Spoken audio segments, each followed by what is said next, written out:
Has the NFL figured out Philadelphia Eagles defensive coordinator Vic Fangio's system? In order to answer that question, I think we're going to have to take a little trip down memory lane to the origins of Fangio's system.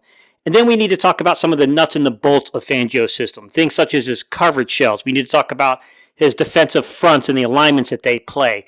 And we also need to discuss the expectations that Fangio has of his players to cover what we would consider the short zone, guys. Anything under 10 yards and genuinely speaking outside of the numbers. To start, you need to know the name Dom Capers. Dom is often credited with the being the person who popularized the bend but don't break defense that kind of came into fruition within the 1980s and carried into mass popularity into the 1990s. Dom's system tried to essentially make quarterbacks throw the ball or hold the ball for extreme amounts of times with the theory that eventually they would make a mistake, and then in order to make the issue, kind of come to the forefront or to press the issue, he would utilize zone blitzes. Dom Capers' tree includes guys such as Nick Saban. Now you can make an argument that at Kent State, when they were both kind of assistants, they were assistants to the regional manager, you can make an argument here that Dom Capers influenced Nick Saban as much as Nick Saban influenced Dom Capers. It was a mutually beneficial relationship, and it would unfortunately come apart in the mid-2000s with the Miami Dolphins when Nick Saban would later go on to say that he thought it was a mistake to bring Capers in there as a defensive coordinator, and he probably should have had the guts to have hired a college coach to come into the NFL and bring something new the NFL hadn't seen yet. However, beyond that, you find out that in the 1980s, while coaching with the Philadelphia Stars, you get Dom Capers and you get Vic Fangio brought together here coaching. Vic Fangio and Dom Capers would later meet back together again to coach with the New Orleans Saints staff. And then you get a guy such as Dick LeBeau, the mid-1990s with the Pittsburgh Steelers. He's a young man that comes in. Dick LeBeau is known for being kind of like the mastermind of the zone blitz. Him and Jim Johnson together were definitely the big figureheads of the 90s into those early 2000 periods of kind of bringing those zone blitzes. And then you get guys such as was a current NFL head coach, not currently anymore, but you guys such as Robert Saleh, who also kind of came in as a graduate assistant, worked for Dom Capers, and borrowed from Dom Capers' system. Now, what should be noted here, guys, is that nobody is apples for apples with any coach. We're talking about influences. And the bigger, larger influences of the Dom Capers system that affects Fangio and Saleh and like Nick Saban, all these guys together is that they're trying to limit big plays, right? It's the idea of the bend, don't break defense. Everyone has their own flavor of how they incorporate it, though, guys. Everyone's a little different with the way that they do things. So with Fangio, how will we describe the coverage shell? A lot of times, pre-snap, you're getting this too high safety look. That's oftentimes going to be something that would resemble a quarters coverage. Could be covered two at times. Mostly it's going to be some form of quarters coverage. Pre-snap is the look he's trying to give the quarterback, right? Whether, they're expecting them to spot drop, so a drop quarters, or if they're going to play like a man match or a zone match, quarters concept within there. Like they're trying to give you that look that you're going to be in quarters. But then one thing that we see from Vic Fangio is he likes to have these late rotations. So he'll move his corners or he'll move his safeties late in a rotation to give you a different look. Early on with Chicago and then with Denver, you got a lot of cover six, right? That quarter, half, to where they would move the corner down and he would be clouding his coverage, right? And then you would have that safety would kind of come back and play the back half, normally of the defense there. What we see, the modern adaptation is a concept that's called rip and Liz. So previously, like in Chicago and Denver, it was a lot of cover six that he would mix in some rip and Liz, cover 3, cover 9 concepts, right? What we're seeing today's adaptation of his system is a little bit more heavier actually with the post-snap looks going into the rip, Liz, cover 3, and cover 9 concepts. And then he mixes in some cover 6. So it's kind of like the opposite of what he did early on. And that's because, as the question asked at the beginning of this video, have NFL defenses figured out Vic Fangio's system? Yes, but no. I mean, the honest to God answer here, guys, is the longer you're in, the longer you're playing, the longer a system's present. These dudes get paid a lot of money to figure you out. They will start to figure out elements of your defense.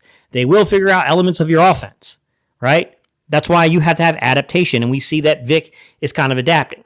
We're seeing that evolution to his defense take place over the last couple of years. Now, What I will say is, if we're evolving and we're adapting like you're saying, Steve, then why are we missing so many freaking tackles? And that has to do with the idea and the concepts of playing that short zone, guys. And that's a hard thing because, like, when you're in the short zone, if you do not make the tackle, then you have now exposed the back end of the defense, right? That is kind of the downside to the way that Vic Fangio plays his defense.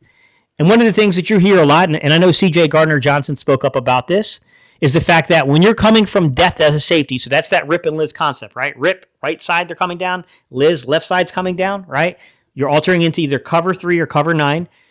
Cover 3 is when it's a strong side rotation. So when you strong side rotate, that's always cover 3. When it comes to the weak side rotation, it's cover 9, okay?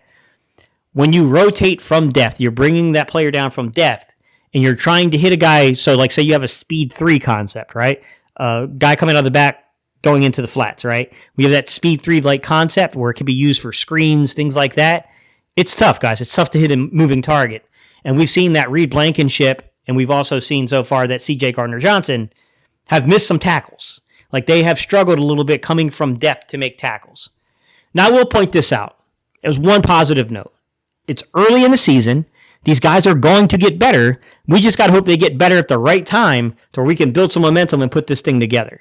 C.J. Gardner-Johnson was not good from depth early on in the 22 season either. He was pretty bad in terms of filling his run gaps. So when you come to talking about playing spacing, 7, 8, 9-man spacing, normally 7-man spacing is going to be a 2-gap system. 8-man spacing is normally going to be a gap and a half, and then you'll have things such as like sling fits guys. So if they drop a corner out to the flats or something, somebody's got to come over and overhang the defense, basically a safety, a linebacker, a cornerback, your nickel. Someone has to overhang. It's got to be the outside man, the furthest outside man to basically overhang your defense. 9-man is normally like, it is what it is, guys. I mean, that's a single gap normally, and you're bringing way more people than they can block up to the line to try to shut down the run game. When you're playing in Fangio's system, because you're going to play a lot of 8-man spacing, there's going to be a ton of 8-man spacing inside of this system. Like, you have got to be solid in the way that you approach the game in terms of the angles you take for tackling and the technique you take. What has Fangio told us a little bit? I wasn't happy with the distance the corners were playing off. They're playing a little too deep for my liking in that game, right? So what ends up happening is, guys, is if you got a team and the quarterback that's just dropping back and getting the ball out in under 2.4 seconds, and they're just targeting the lower flat area, so you're talking about the low zone outside the numbers, well, if you're playing with a lot of space, then you're giving them entirely too much room to operate.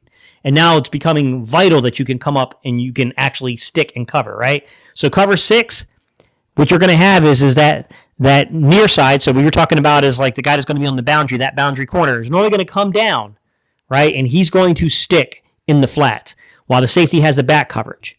But when you get to cover 3 and cover 9, that Rip and Liz concepts, it's the safeties coming from distance. They're coming, they have to come downhill and they got to play down that way. So they're tackling at a moving target, if you will. That's the problem, guys, is that we have got to get personnel, especially our nickel corner. I thought Avonte Maddox had a couple of pieces of film to where you could see that the young man did destroy the block. He did what his job was there. But there's also times where he's leaving his feet trying to make tackles. And just think about it logically, guys. And Vic Fangio called this out. How do you make a tackle if you leave your feet? What leverage do you have? You have none. The Eagles dive at people too much instead of going through and tackling. There's a problem here with that. Have NFL defenses figure out Vic Fangio's system? To be determined. I think what we're seeing so far early on this season is less of teams figured it out and more so of teams that figured out the Eagles, not necessarily Vic. They found out that the Eagles have had some early personnel issues to where they don't have guys who can be solid open field tacklers that can take advantage of Vic's system. How do you correct that? Well, the first attempt is that they're going to start to play Cooper DeJean more. We already heard that said, right? You've got to get better, solid play from your linebackers. N'Kobe Dean can't have a game where he's missing 4 or 5 tackles. It's not acceptable. I like N'Kobe, but it's not an acceptable stat line at all, right?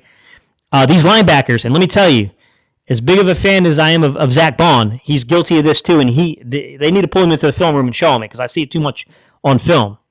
These linebackers like to try to run around blocks instead of running through them. They've got to get better. Blow the play up. If you kill the play right then and there, you can rally and make the tackle. Stop trying to run around blocks. And There's a lot of different things, guys. I mean, Kaylee Ringo's more physical on the outside. They can start incorporating Kaylee Ringo more. Right now, they're playing him a little bit in the dime.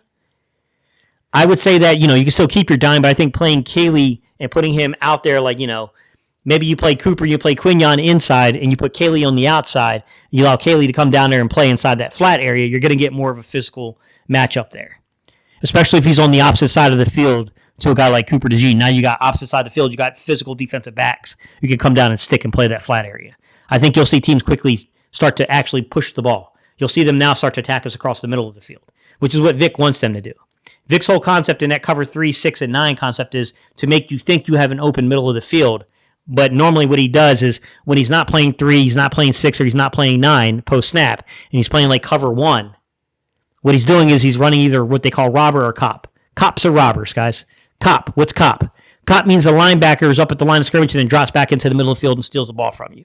Robber, exact opposite, right? It's coming from the safety level. It means when the safeties drop down late and make you think that you have a middle of the field open, but you don't, and he take the ball from you.